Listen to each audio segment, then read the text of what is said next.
7 passos para a cura. Essa mensagem foi inspirada, não baseada, mas somente inspirada, em um livro do Kenneth Hagin Jr., filho do Kenneth Hagin, um dos meus mentores. Eu tenho somente um pastor e um discipulador. Meu pastor é meu discipulador. Mas todos nós precisamos de mentores. E você pode ter mentores através de livros. Por isso a importância de você comprar livros. Kenneth Hagin não está mais vivo, ele já está no céu. O filho dele está vivo ainda. Mas ele e o filho dele são meus mentores.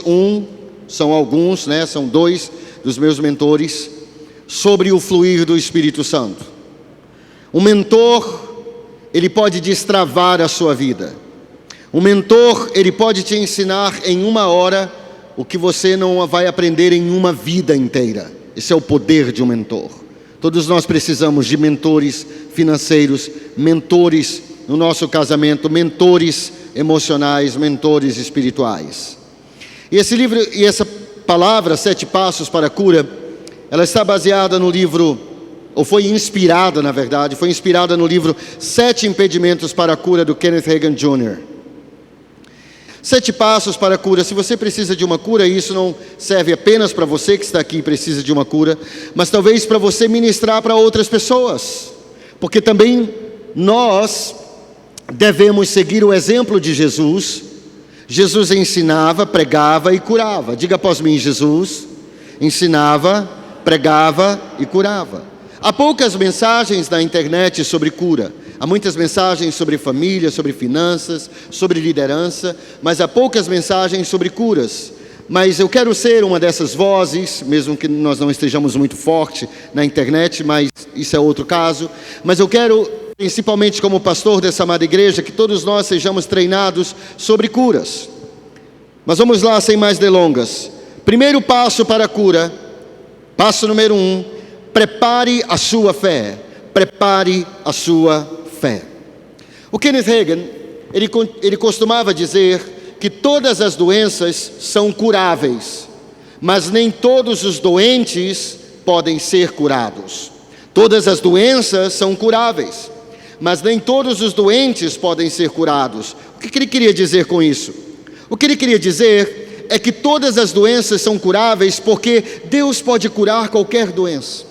Não importa se talvez você tenha sido diagnosticado com um tipo de câncer que não tem cura. Talvez você tenha uma doença que não tenha cura aos olhos do homem. Mas aquilo que é impossível ao homem, a Bíblia diz que é possível a Deus. Porque a Bíblia diz que para Deus não haverá impossibilidades em todas as suas promessas. Mas o Kenneth Hagin falava isso porque qual é a pessoa que não pode ser curada? Qual é o doente que não pode ser curado? O doente que não tem fé. Sem fé é impossível agradar a Deus. E sem fé é impossível apropriarmos as promessas de Deus. A Bíblia diz em Marcos capítulo 6, versos 1 a 6, Evangelho de Marcos, capítulo 6, versículos 1 a 6, a Bíblia diz assim, eu vou ler o texto, Marcos 6, 1 a 6.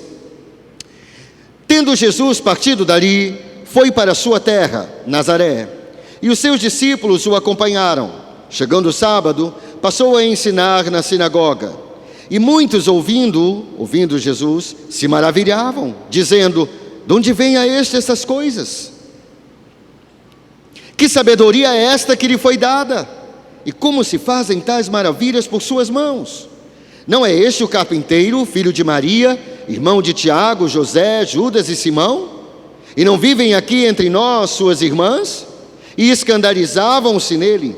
Jesus, porém, lhes disse, não há profeta sem honra, senão na sua terra, entre os seus parentes e na sua casa. Jesus não pôde fazer ali muitos milagres. Aliás, não pôde fazer ali nenhum milagre, senão curar uns poucos enfermos, impondo-lhes as mãos. Admirou-se da incredulidade deles. Contudo, percorria as aldeias circunvizinhas a ensinar. A primeira coisa que nós vemos nesse texto é que Jesus chega à sua terra e ele começa a ensinar. Jesus era conhecido como mestre, como rabino. Por isso ele estava sempre, por quê? Porque ele estava sempre ensinando. E o que ele estava ensinando possivelmente aqui? Ele estava ensinando sobre fé. Jesus ensinava muito sobre fé, sobre o reino dos céus, sobre como obter as coisas de Deus, sobre como nos apropriarmos das promessas de Deus. E ele estava ensinando, e por que Jesus estava ensinando primeiro e não curando? Existe um texto que eu vou ler para vocês, são 2 textos, eles são muito semelhantes. Ambos estão em Mateus, no Evangelho de Mateus. Um está em Mateus 4, 23, que diz assim, você não precisa abrir lá. Mateus 4, 23 diz assim: percorria Jesus toda a Galileia, ensinando nas sinagogas, pregando o Evangelho do reino e curando toda sorte de doenças e enfermidades entre o povo. Mateus 9, 35 diz assim: e percorria Jesus todas as cidades e povoados, ensinando nas sinagogas, pregando o Evangelho do reino e curando toda sorte de doenças e enfermidades. Se nós colocarmos só os verbos aqui, vamos lá.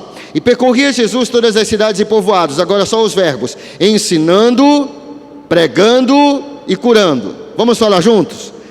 Ensinando, pregando e curando. Essa era a ordem do ministério de Jesus. Jesus começava ensinando e depois curando, ou pregando e depois curando. Jesus nunca começava curando. Por que Jesus não começava curando? Porque esses 2 textos têm a mesmíssima ordem. Porque para você receber de Deus, para você receber uma cura, você tem que se preparar. Muitas pessoas, quando vão receber oração de cura, elas não estão preparadas. Se alguém me parasse na rua e pedisse oração por cura, eu não ia orar diretamente na pessoa, logo. Eu iria compartilhar a palavra primeiro. Se eu quero os resultados de Jesus, eu tenho que seguir as pisadas e o exemplo de Jesus. Eu tenho que seguir os seus passos, os passos do mestre. O mestre primeiro ensinava, depois pregava e só depois curava. E a razão é simples. Jesus fazia isso para preparar as pessoas para receberem a cura. Muitas pessoas ainda não receberam suas curas, porque elas não prepararam a sua fé. Pastor, como eu posso preparar a minha fé? Simples, pela palavra de Deus. A Bíblia diz: a fé vem pelo ouvir, e o ouvir a palavra de Deus. Sem ouvir a palavra de Deus não pode haver fé. E sem fé você nunca vai ser curado. É simples. Nem salvo você pode ser sem fé. Por isso que para uma pessoa ser salva, ela precisa primeiro ouvir ao Evangelho. Sem ouvir o Evangelho, ela não pode crer no Evangelho. E sem ter fé, ela não vai poder ser salva. A mesma ordem segue. Eu não posso, a pessoa chega para mim e diz: eu quero ser salva.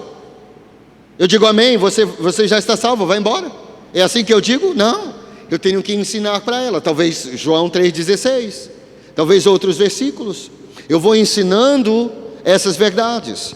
Então veja bem, queridos, quando se trata em cura, quando se trata de curas, você precisa preparar o seu coração, preparar a sua fé para você ser curado. Se você não espera nada de Deus, você não vai receber nada de Deus. É simples assim. Se você simplesmente espera que vamos colocar as mãos sobre você e talvez algo aconteça, não vai acontecer nada. Não existe talvez. Na fé não existe talvez, quem sabe. A fé é a certeza das coisas que se esperam. É o firme fundamento das coisas que não se esperam. Você precisa ter fé. Então primeiro vem a instrução, depois a cura. É assim que funciona. Por isso eu vou tirar alguns minutos para ensinar e para instigar a sua fé, para que você tenha fé para ser curado. A primeira coisa então é preparar o seu coração, sabe? Talvez você precise de uma cura, mas você não conhece nenhum versículo na Bíblia que fala sobre cura. Talvez você esteja há muito tempo orando para ser curado, mas a minha pergunta para você é: quantos versículos você já grifou na sua Bíblia e você já declarou? Quantos versículos você conhece e você tem orado que falam sobre cura? Talvez nenhum. Talvez nenhum. E como você vai ser curado? Baseado em quê? A sua oração precisa ser baseada na palavra. Essa é a primeira coisa. Segunda coisa, saiba que é a vontade de Deus curá-lo. Saiba que é a vontade de Deus curá-lo. Sabe, hoje em dia nós temos todos os tipos de ensinamentos controversos, controvertidos sobre cura. Há pessoas que falam que Deus coloca a doença em alguns para ensinar alguma coisa. Mas Deus não é esquizofrênico. Diga após mim, Deus não é esquizofrênico. Ele não vive em duas realidades. Como é que Deus, olha só, olha que loucura esse ensinamento. Como é que Deus envia Jesus para morrer na cruz, ter a sua carne dilacerada por aquele chicote? A Bíblia diz, por aqueles chicotes, a Bíblia diz que pelas suas pisaduras, ou seja, pelos seus ferimentos, nós fomos sarados. Então, pelos ferimentos de Jesus nós fomos sarados, hematomas e tudo mais, os ferimentos. Para que Jesus iria sofrer tudo isso? Só para depois que ele morresse e ressuscitasse, Deus voltasse a colocar doença nas pessoas? Não faz sentido. Parece um Deus que é bipolar. Diga para a pessoa que está ao seu lado, Deus não é bipolar. Você precisa entender e estar convencido que é a vontade de Deus curá-lo. A única pessoa no Novo Testamento, talvez até na Bíblia, que duvidou que Deus queria curá-lo, foi um leproso. Mateus capítulo 8, versos 2 a 3 diz assim, Mateus 8, 2 a 3 diz assim: e eis que um leproso, tendo se aproximado, adorou quem? A Jesus, dizendo: Senhor, se quiseres, podes purificar-me. E Jesus, estendendo a mão, tocou-lhe, dizendo: eu quero, fica limpo. E imediatamente ele ficou limpo da sua lepra. Veja que a dúvida desse leproso não era se Deus podia curá-lo. Ele não disse: Senhor, se tu puderes, por favor, me cure. Ele não disse isso. Ele disse, se quiseres, podes purificar-me. A dúvida dele não era se Jesus podia. A dúvida do leproso é a mesma dúvida de muitos cristãos. Talvez a sua dúvida. Se eu perguntar aqui, ou em qualquer grupo de cristãos, se eu perguntar: você crê que Deus pode curar qualquer doença? Quem aqui crê que Deus pode curar qualquer doença? Eu também creio. Nós não temos problema em crer que Deus pode fazer qualquer coisa. Mas quando se trata de você, nós inventamos todo tipo de desculpas. Eu não sei se Deus quer me ensinar algo com isso. Deus não precisa colocar uma doença em você para ensinar algo para você. Deus não faz isso. O diabo coloca doenças. O ladrão veio para matar, roubar e destruir. Jesus foi enviado por Deus para nos dar vida e vida em abundância. Em Êxodo capítulo 15, versículo 26, a Bíblia diz: se ouvires atentamente a voz do Senhor teu Deus, e fizeres o que é reto diante dos seus olhos, e deres ouvidos aos seus mandamentos, e guardares todos os seus estatutos, nenhuma enfermidade virá sobre ti, das que enviei sobre os egípcios, pois eu sou o Senhor que te sara.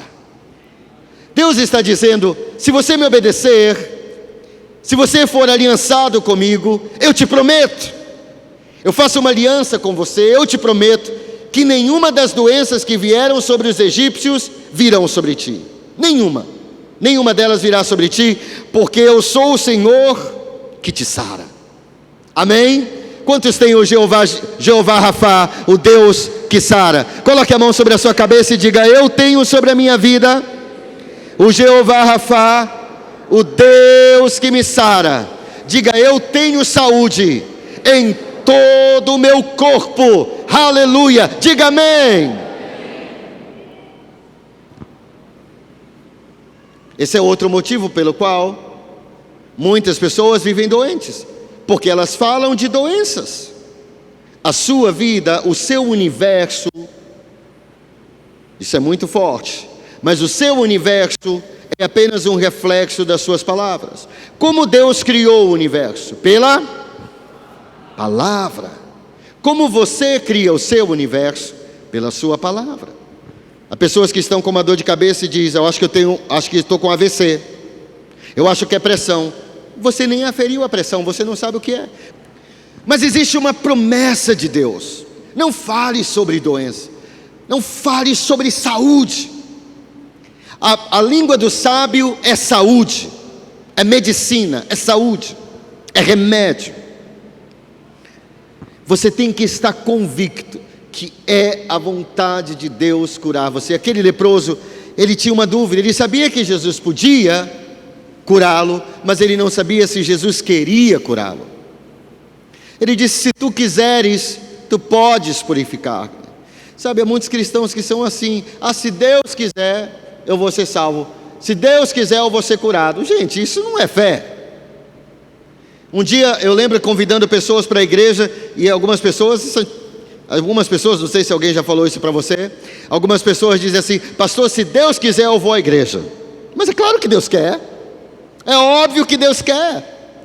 Então há coisas que nós falamos com dúvida, e se nós conhecêssemos a palavra de Deus, saberíamos que é a vontade de Deus. Amém? Deus quer ver você curado.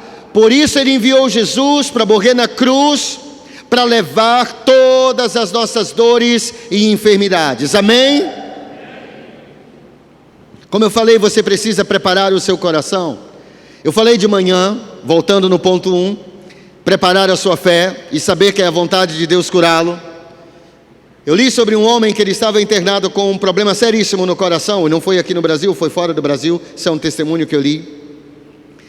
E ele estava no hospital, ele estava internado, ele nem tinha forças para pentear o cabelo. E alguém deu uma Bíblia para ele estava no hospital, estava acho que na UTI. Alguém deu uma Bíblia para ele, e ele começou a ler essa Bíblia. E na inocência dele, ele chegou no Velho Testamento, numa passagem que diz que Deus vai nos dar um novo coração, dar-te-ei um novo coração. Ele disse: é isto? Eu recebo esse novo coração. Eu quero esse novo coração. Deus, me dá esse novo coração, eu quero. E de repente ele sentiu uma presença tão grande, e ele disse: eu estou curado.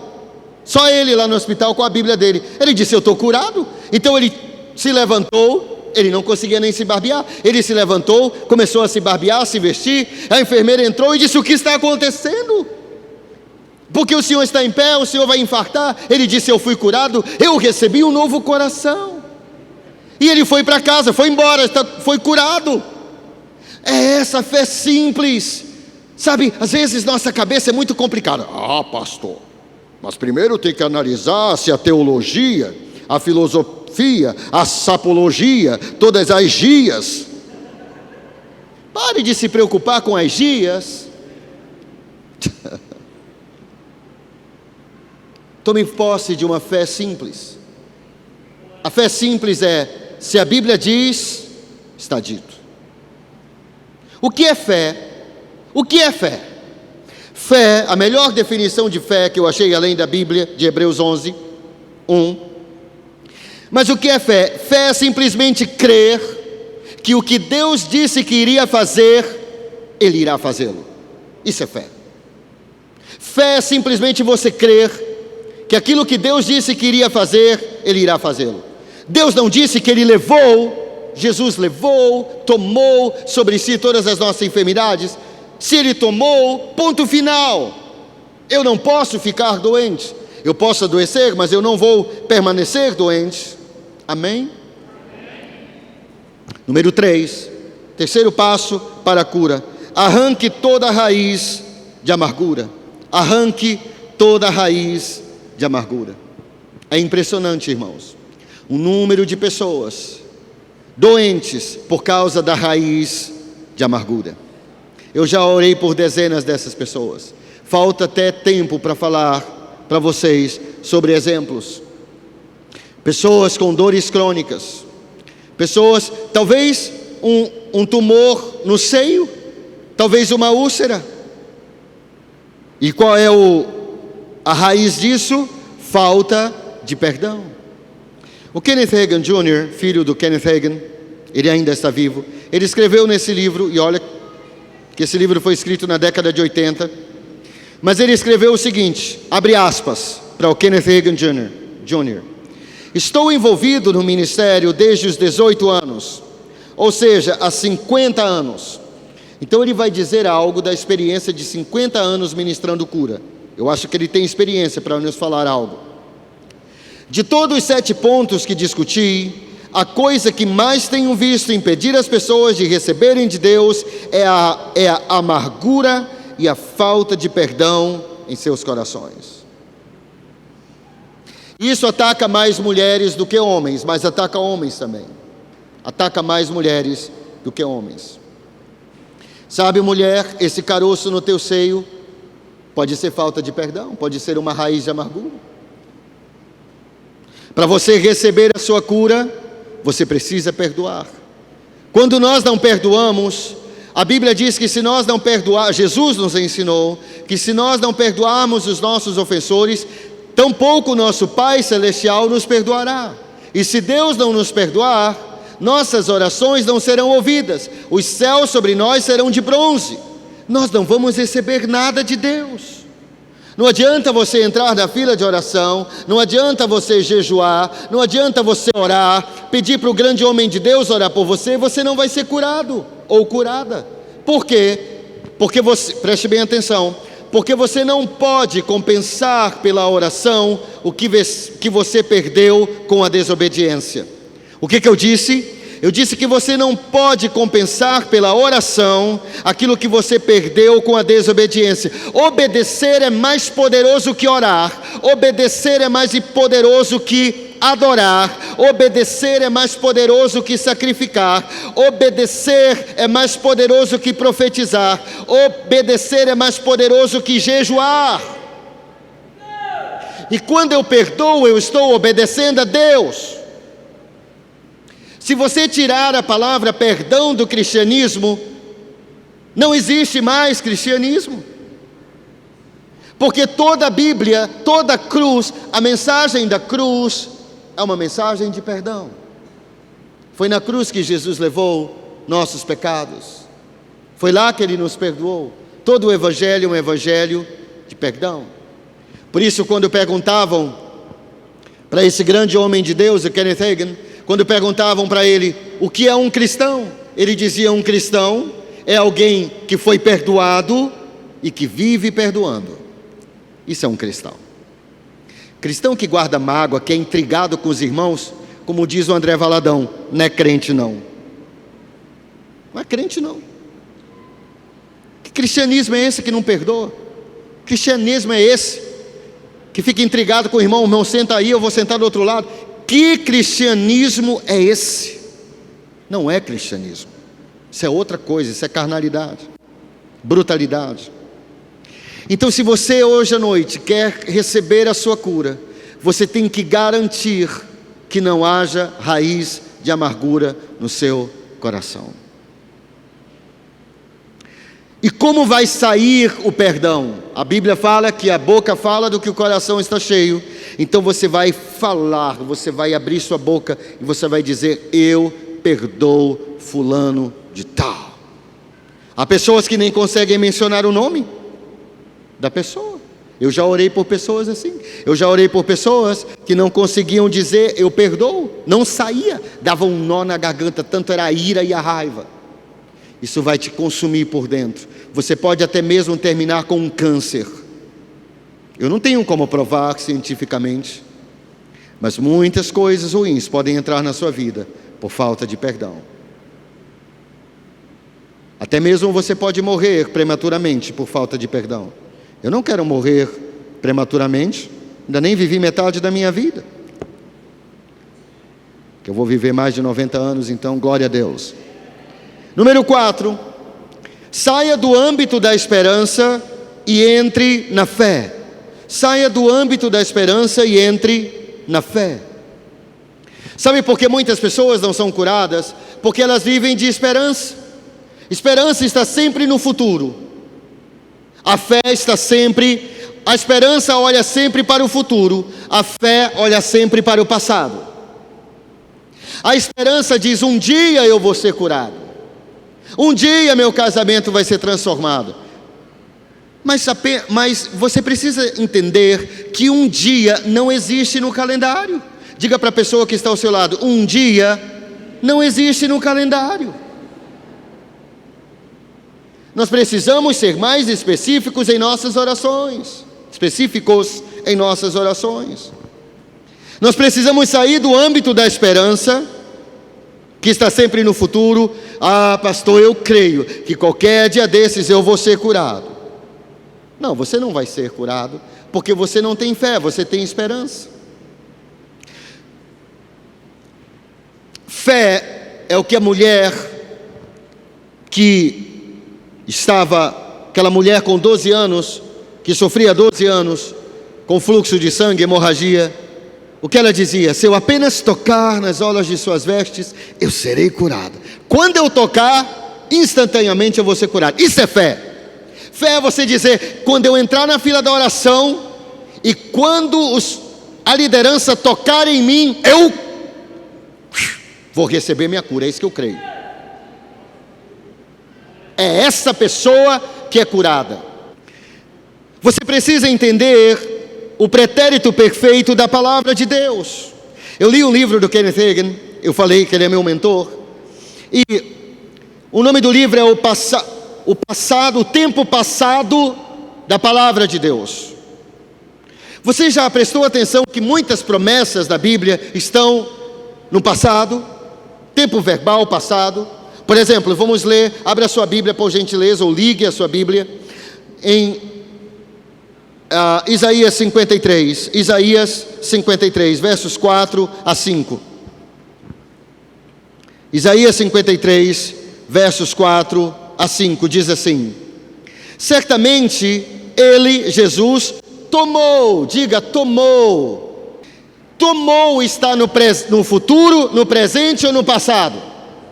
No passado, mais precisamente no pretérito perfeito.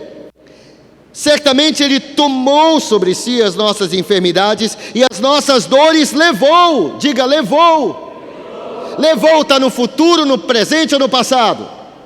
Passado. E nós o reputávamos por aflito, ferido de Deus e oprimido, mas ele foi, diga foi. Foi está no passado. Diga para a pessoa que está ao seu lado, diga assim: eu tenho uma grande revelação para você. Foi está no passado. Ele foi traspassado pelas nossas transgressões e moído pelas nossas iniquidades. O castigo que nos traz a paz estava sobre ele, e pelas suas pisaduras seremos sarados. Não. Pelas suas pisaduras somos sarados. Também não. Pelas suas pisaduras fomos. Pretérito perfeito. Fomos sarados. Você quer ter fé para receber cura? Não olhe para frente, nem olhe para o presente. Olhe para trás. Olhe para a cruz. É assim que essa é a fé verdadeira que recebe a cura. Sabe por que você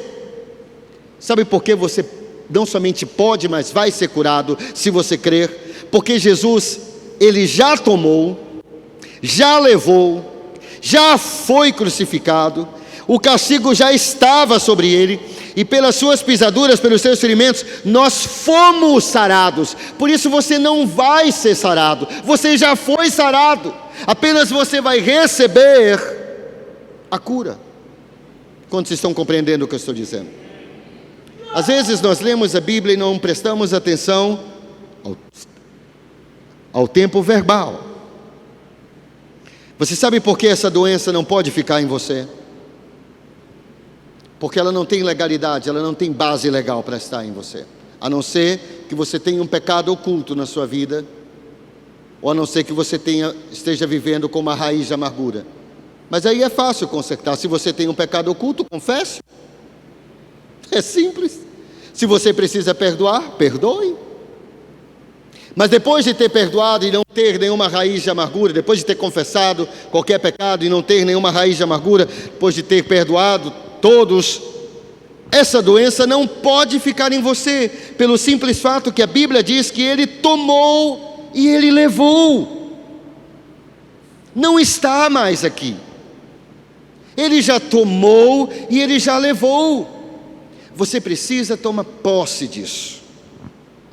E aí você olha para trás, não, eu já fui curado. Você não fala, eu estou curado, nem eu serei curado. Não, eu já fui curado. Você olha para a cruz, você olha para trás e você diz, eu já fui curado. Eu já fui liberto. Eu já fui restaurado. Todas as maldições da minha vida, a Bíblia diz no livro de Gálatas, que na cruz de Cristo, Ele anulou todas as nossas maldições. Não precisa mais fazer culto de quebra de maldição. A cruz, é só tomar posse da cruz.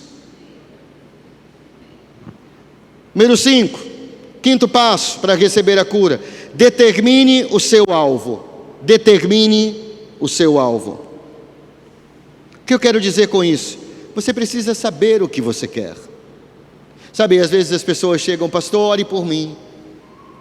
E o que você gostaria de receber? Eu não sei, pastor, eu queria uma bênção.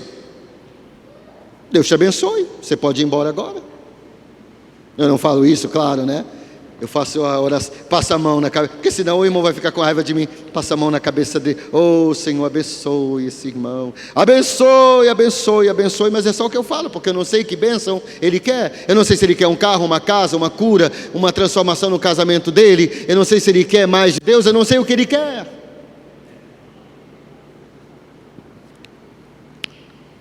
Uma vez, o cego de Jericó estava gritando por Jesus. Jesus mandou chamá-lo. E aí Jesus faz uma pergunta que parece muito simples ou tola. Jesus pergunta para um cego: o que você quer que eu faça por você? Se eu fosse cego, se fosse um crente do século 21, sabe o que ele diria para o pastor Jesus? Pastor, o senhor está mais cego que eu. O senhor é cego, não está vendo que eu sou cego? O que um cego quer? Quero ver.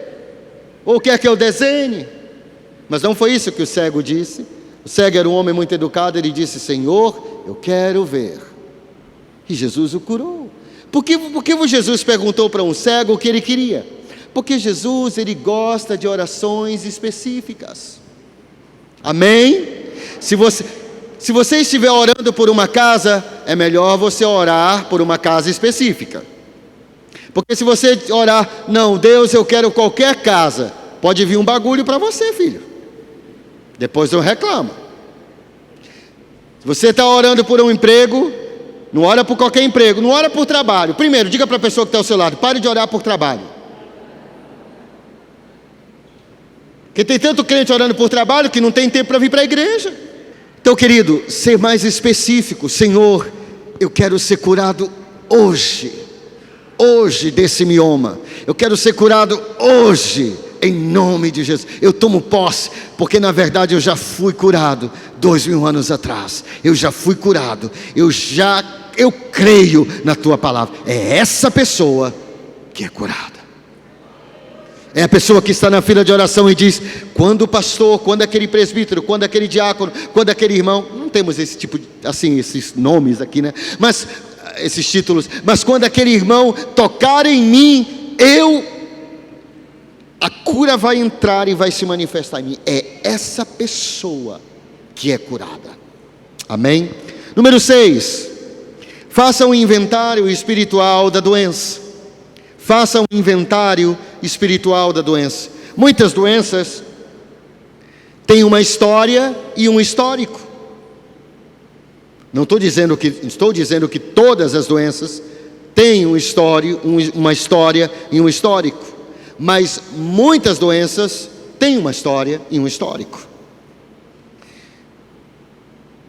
Miriam ficou leprosa, mas por que ela ficou leprosa? Porque ela falou mal de Moisés. Olha o que a Bíblia diz. Existem dois textos, um em Crônicas, aliás, um em Salmos e outro em Crônicas, que diz: não toquem nos meus ungidos. Não toquem nos meus ungidos, nem façam mal aos meus profetas. Cuidado. Estou falando isso por causa de mim. Cuidado, tem crente que está leproso. Miriam ficou leprosa, por quê? Criticou Moisés. Existia um histórico. na lepra de Miriam. Mical criticou Davi e ela se tornou estéril. Por que Mical? Vamos puxar o histórico. Por que Mical ficou estéril? Porque Davi estava dançando e ele estava empolgado. E ela, quando Davi chegou na casa dele, Mical, que era sua esposa, começou a criticá-lo e censurá-lo. E Deus não se agradou porque Davi estava fazendo a obra de Deus. E Deus feriu Mical e ela ficou estéril. Ela nunca mais teve filhos. Ela não teve nenhum filho, na verdade. Geazi mentiu e ficou leproso. Por que Geazi ficou leproso? O discípulo de Eliseu. Porque ele mentiu. Zacarias ficou mudo. Zacarias, pai de João Batista. Por que Zacarias ficou mudo? Vamos pegar o inventário. Zacarias chega na igreja do pastor João Batista, não, que era filho dele. Mas chega na igreja e pede para o pastor orar por ele. Ele não vai pedir porque ele é mudo, né? Mas ele faz sinal. E aí o pastor vai fazer o quê? Ele vai fazer um inventário. Mas por que Zacarias ficou mudo? Ah, você ficou mudo porque você duvidou de Deus. Quantos estão compreendendo o que eu estou dizendo? Quando Saul deixou a inveja entrar no seu coração, um espírito imundo começou a oprimi-lo. Por que Davi estava oprimido? Porque ele deixou a inveja entrar no coração. Quase todas as doenças têm um histórico. Eu conheço uma pessoa que ela tem um problema seríssimo de pressão. Como começou esse problema de pressão? Ela não está aqui, e eu não vou falar o nome dela, e ela nem é dessa igreja. Como começou? Ela teve um problema com o ex-marido dela, e ela ficou com tanta raiva, que a pressão dela foi lá para cima, e nunca mais voltou. Ela tinha tanta raiva que ela não podia nem ouvir falar o nome dele. Se falasse o nome do ex, a pressão subia. Como começou essa doença? Qual é o histórico dela? Por que é importante saber o histórico da doença? Preste atenção. Porque a mesma porta pela qual a doença entrou é a mesmíssima porta pela qual ela vai sair. Se esse caroço no teu seio, mulher, faça um histórico dele. Quando foi que esse caroço apareceu? De repente você pode descobrir. Ele começou quando eu tive uma briga com meu marido. Ele me falou umas palavras duras e eu disse: eu não vou perdoá-lo. Eu não vou perdoá-lo, nunca vou esquecer disso. E logo depois, meses depois, surgiu um caroço no seu seio. A porta através da qual entrou esse caroço no seu seio foi a porta da mágoa. Como é que você faz para você ser curado? Você fez o inventário e descobriu. Só pode ser isso. Foi o único evento que aconteceu na minha vida. Como é que você faz para ser curado? Você perdoa. E aí, você é curado. Amém? Quantos estão compreendendo? Você tem que fazer um inventário da sua vida. Você tem que fazer um inventário. Eu conheço alguém que tinha um problema seríssimo. Se eu não estou enganado, era de hepatite. Problema seríssimo de hepatite. E hepatite mata. Mas o problema dele era sério. Ele sofria muito com hepatite. E um dia Deus falou para ele. O Espírito Santo às vezes nos mostra o inventário da doença, do nosso problema. E Ele mostrou, essa doença entrou em você no dia que você decidiu guardar mágoa do seu pai. E Ele perdoou, pai, liberou perdão, e ele foi curado. Amém? Quem sabe você esteja aqui, e você esteja com um problema de saúde, talvez com uma úlcera, talvez a sua pressão, talvez um mioma, e você não sabe, não tem explicação de como isso entrou em você. Faça um inventário dessa doença. Você pode descobrir que essa doença entrou em um dia específico, que tudo começou. E quando você descobrir qual foi a porta pela qual essa doença entrou, você acabou de descobrir a mesma porta pela qual ela vai sair. Pode ser o perdão, pode ser a confissão, pode ser a reconciliação, a restauração. Número 7. Creia que quando tocarmos em você, você será curado. Creia que, ou curada. Creia que quando tocarmos em você, você será curado ou curada. A Bíblia diz Em Tiago 5, 14 a 15 diz assim: está alguém entre vós doente, ou entre vocês doente? Chame os presbíteros da igreja. Quem são os presbíteros da igreja? Os líderes da igreja. E estes façam a oração sobre ele, sobre o doente, ungindo com óleo. Você diz, pastor, mas esse óleo não é de Israel. Mas na Bíblia não está escrito ungindo com óleo de Israel. A Bíblia só diz ungindo com óleo. Então pode ser esse. Não vamos aumentar o que a Bíblia diz. Chame os presbíteros da igreja e estes façam oração sobre ele, ungindo com óleo, em nome do Senhor. E a oração da fé salvará o enfermo, e o Senhor o levantará, e se houver cometido pecados, serão perdoados. O que a Bíblia está dizendo? Está dizendo, está alguém doente na igreja? Chame a liderança, chame a liderança, faça uma oração da fé sobre o doente, ungindo com óleo, e ele vai ser curado, ponto! Porque é a palavra de Deus. Quantos creem na palavra de Deus?